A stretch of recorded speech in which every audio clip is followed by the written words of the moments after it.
नमस्कार स्वामी भक्तांनो, माझ्या स्वामीला अर्पण या चॅनलवर तुम्हा सर्वांचं मनापासून खूप खूप स्वागत आहे. स्वामी तुमच्या सर्व चांगल्या इच्छा पूर्ण करू देत आणि नेहमी तुम्हाला आनंदात, सुखात आणि हसत खेळत ठेवू देत, हीच स्वामीचरणी प्रार्थना. श्री स्वामी समर्थ महाराजांना त्रिवार वंदन करून आजच्या व्हिडिओला सुरुवात करूया. भगवान शंकराला प्रसन्न करण्यासाठी महाशिवरात्रीच्या दिवशी विविध प्रकारची पूजा केली जाते. जवळच्या महादेवाच्या मंदिरात जाऊन बेलाची पत्रे, महादेवावर दूध अर्पण केले जाते.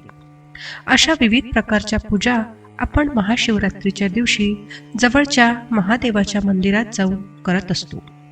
भगवान शिव आणि माता पार्वतीच्या विवाहाचा सण संपूर्ण भारतात मोठ्या थाटामाटात साजरा केला जातो. यासाठी शिव मंदिरामध्ये जय्यत तयारी केली जाते. अनेकांच्या घरी रुद्र अभिषेक आणि शिव उपासना केली जाते. शिव मंदिरामध्ये भाविकांची गर्दी असते. फाल्गुन महिन्यातील कृष्ण पक्षातील चतुर्दशी तिथीला महाशिवरात्री उत्सव साजरा केला जातो. असे मानले जाते की पार्वतीने भगवान शिवांना पती म्हणून प्राप्त करण्यासाठी कठोर तपश्चर्या केली होती आणि या दिवशी त्यांची तपश्चर्या सफल झाली आणि भगवान शिव आणि माता पार्वतीचा विवाह झाला. तथापि प्रत्येक महिन्याच्या कृष्ण पक्षातील चतुर्दशीला मासिक शिवरात्रीचे व्रत देखील पाळले जाते आणि विशेष पूजा केली जाते. महाशिवरात्रीच्या दिवशी उपवास आणि पूजा केल्याने जीवनात अपार सुख आणि समृद्धी प्राप्त होते. महाशिवरात्रीच्या दिवशी महादेवाची पूजा केल्यामुळे महादेव आपल्यावर प्रसन्न होतात. म्हणूनच महाशिवरात्रीच्या दिवशी केलेले हे खास उपाय कोणकोणते आहे याविषयी अधिक माहिती जाणून घेण्यासाठी हा व्हिडिओ तुम्ही पूर्ण बघा. स्वामीला अर्पण मराठी चॅनलवर नवीन असाल, अजूनपर्यंत चॅनलला सबस्क्राईब केलं नसेल तर पटकन सबस्क्राईब करा. साईडला एक घंटीचं बटन दिलेलं आहे, ते सुद्धा प्रेस करा, म्हणजे आपल्या चॅनलवर जेव्हा नवनवीन व्हिडिओ येतात तर त्याचं नोटिफिकेशन तुम्हाला मिळाल्यामुळे तुम्ही व्हिडिओ लगेच बघू शकाल. तुम्हाला व्हिडिओ वेगळा शोधत बसण्याची गरज पडणार नाही. चला तर मग व्हिडिओला सुरुवात करूया. महाशिवरात्रीच्या दिवशी उपासनेसोबतच उपवासाचेही महत्त्व आहे. म्हणूनच या दिवशी सकाळी लवकर उठून स्नान करावे आणि भोलेनाथाच्या पूजेबरोबरच त्या दिवशी उपवास करावा. मान्यतेनुसार जे महाशिवरात्रीच्या दिवशी भोलेनाथाचे व्रत करतात त्यांच्या मनोकामना लवकर पूर्ण होतात. महाशिवरात्रीच्या दिवशी भोलेनाथाची पूजा करण्याचा नियम आहे. या दिवशी त्यांच्या आवडत्या वस्तू पूजेमध्ये अर्पण कराव्यात. असे केल्याने भोलेनाथ लवकर प्रसन्न होऊन आशीर्वाद देतात.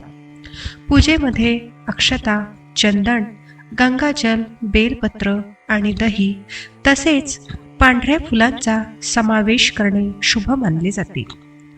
मान्यतेनुसार शिवरात्रीच्या दिवशी पांढरा रंग परिधान करून भोलेनाथाची पूजा केल्यास ते खूप शुभ मानले जाते. पांढऱ्या रंगासोबतच तुम्ही हिरवा रंग सुद्धा परिधान करू शकता, कारण हिरवा रंग समृद्धीचे प्रतिनिधित्व करतो आणि पांढरा रंग शांततेचं प्रतिनिधित्व करतो.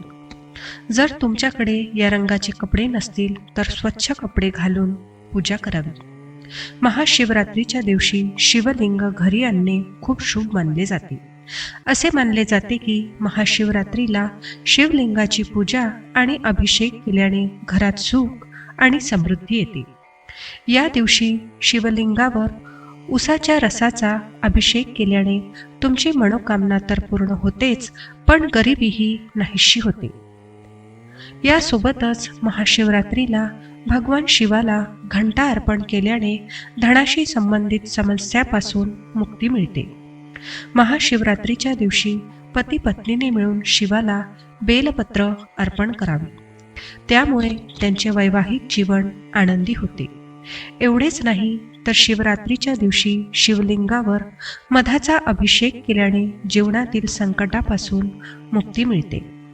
महाशिवरात्रीच्या दिवशी महादेवाची पूजा करताना लक्षात ठेवा की त्यांना जल अर्पण करण्यापूर्वी त्यात काळे तीळ मिसळावे. तीळ मिसळून शिवमंत्राचा जप करावा.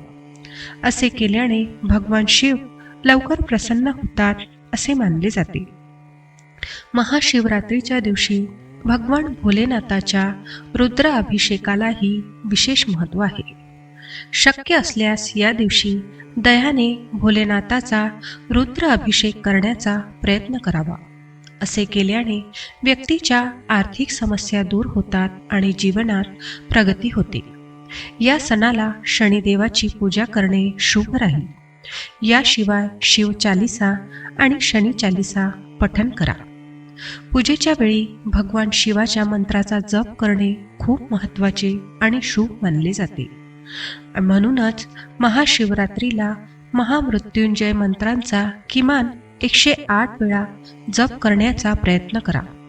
याशिवाय ओम नमः शिवाय मंत्राचा जप करणे देखील शुभ आहे. काम होत नसेल, जर तुम्हाला खूप अडथळे येत असतील तर सोमवारी अष्टमीच्या दिवशी 31 हरभऱ्याचे दाणे, 31 तांदळाचे दाणे आणि 31 बेलाची पाने घेऊन शिवमंदिरात जा. तुमची इच्छा सांगितल्यानंतर तांदूळ भगवान शिवाच्या मंदिराच्या उंबरठ्यावर ठेवा. त्याला कोणाचा पाय लागणार नाही अशा प्रकारे ठेवा. मुगाचे धान्य भगवान नंदीच्या पायथ्याजवळ ठेवा. जे उंच राहील 31 बेलपत्र जलधारीमध्ये जिथून पाणी बाहेर येते त्या ठिकाणाला अशोक सुंदरी म्हणतात.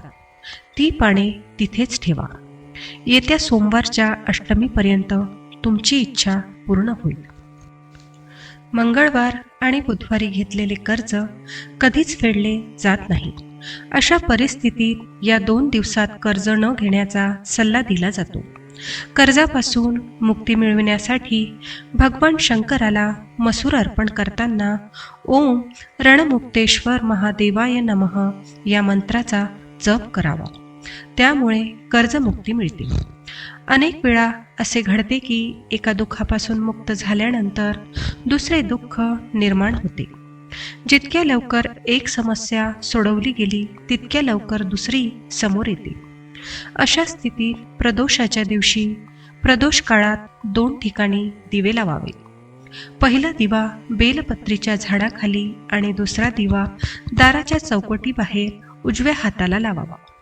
दोन्ही ठिकाणी भगवान शंकराला प्रार्थना करा की हे नंदेश्वरा, प्रदोष काळात तुम्ही जेव्हा प्रवासाला जाल तेव्हा मी तुमच्यासाठी दरवाजा सुशोभित केला आहे. माझ्या घराच्या दारावरही जरा दया दाखवा. कोणत्याही सोमवारी, सोमवार अष्टमी आणि महाशिवरात्रीला गंभीर आजारापासून मुक्ती मिळवण्यासाठी नीलकंठेश्वर महादेवाच्या नावाने शिवलिंगावर शमीचे फूल अर्पण करा. याशिवाय गाईचे तूप अर्पण करावे. तांब्याच्या भांड्यात 5 कमलगट्टे आणि 5 बेलपत्राची पाने पाण्याने भरून ठेवा. ते भांडे तुमच्या सरळ हातात ठेवा आणि श्री शिवाय नमस्ते म्हणा. या मंत्राचा 5 वेळा जप केल्यावर भांडे कपाळावर लावा आणि तुमची समस्या लक्षात घेऊन हे भांडे एकांतात ठेवा. तुमच्या गावापासून, शहरापासून दूर जिथे शिव मंदिर किंवा झाडाखाली शिवलिंग असेल तेथे हे पाणी टाका. त्या शिवलिंगावर कमलगट्टा आणि बेलपत्रासह अर्पण करा आणि त्यातील 1 कमलगट्टा, 1 बेलाचे पान उचलून आपल्या घरी आणा आणि पूजेच्या खोलीत ठेवा आणि भगवान शंकराचे स्मरण करा. तसेच महाशिवरात्रीच्या दिवशी तांब्याच्या भांड्यात पाणी भरा. आकृतीचे फूल घ्या. दोघांनाही शिवमंदिरात घेऊन जा आणि प्रथम शिवलिंगावर तांब्याच्या भांड्यातून जल अर्पण करा. जल अर्पण करताना श्री शिवाय नमस्तुभ्यम मंत्राचा जप करा. यानंतर जलाधारी येथील अशोक सुंदरीच्या ठिकाणी आकृतीचे पुष्प अर्पण करा. याशिवाय शमीचे पान घेऊनही हाच प्रयोग करता येतो. प्रथम शिवलिंगाजवळ शमीचे पान अर्पण करा आणि नंतर तेच पान उचलून शिवलिंगावर अर्पण करा आणि श्री शिवाय नमस्तुभ्यम मंत्राचा उच्चार करा. महाशिवरात्रीच्या दिवशी जुहीच्या फुलाने भगवान शंकराची पूजा केल्यास घरातून दारिद्र्य दूर होते. शमीच्या झाडाची पाने आणि चमेलीच्या फुलांनी भगवान शंकराची पूजा केल्याने अपार धनाची प्राप्ती होते. महाशिवरात्रीला संध्याकाळी शिवमंदिरात दिवा लावल्याने धनाशी संबंधित समस्या दूर होतात आणि अपार धन समृद्धी होते.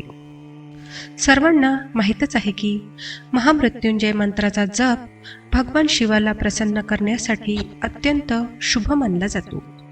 अशा स्थितीत महाशिवरात्रीच्या दिवशी महामृत्युंजय मंत्राचा 108 वेळा जप करा आणि कच्च्या गाईच्या दुधाने भगवान शिवाला अभिषेक करा.